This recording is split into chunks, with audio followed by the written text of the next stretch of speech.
somebody who doesn't, I guess, brag about things. You do things out of love for others, and not making a big show out of what you do.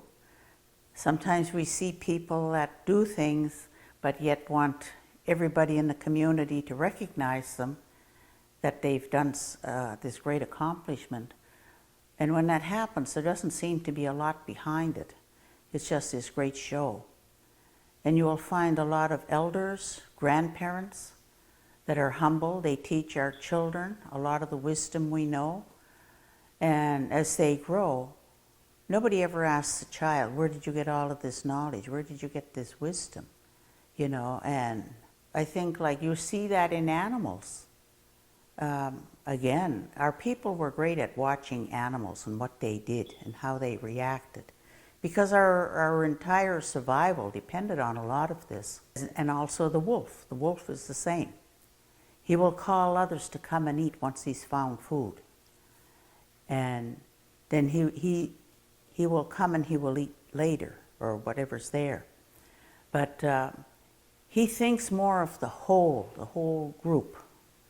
And that's what we see in our elders, and we see in our people in our communities, that it isn't just about them or about what's going on in the community.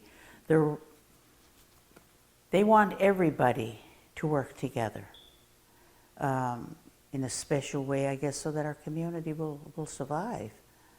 And even like the wolf, like I was talking about, if you go somewhere to one of these wild animal farms, or you do get the chance to come near a wolf, the wolf is a bit different. As you approach, he will stand there, and he always seems to stand sideways, but his head will go down, and he will watch you.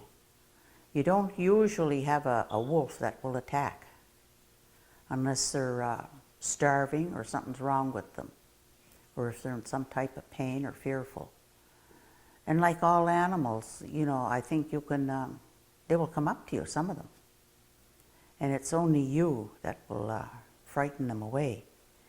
So being humble, it's a good thing. I think more of us need it.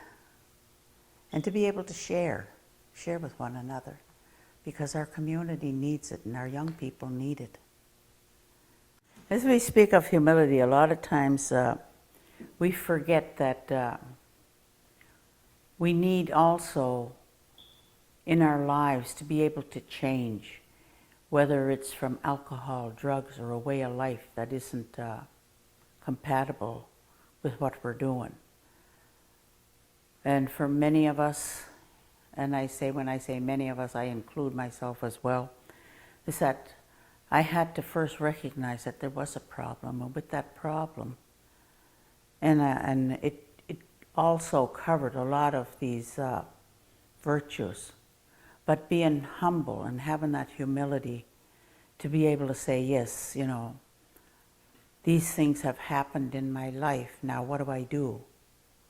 You know, I need to take again that step, and to be able to step forward and to be able to make that change.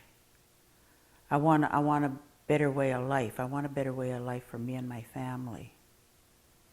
And how do you go about it? Sometimes by either taking programs, speaking to elders,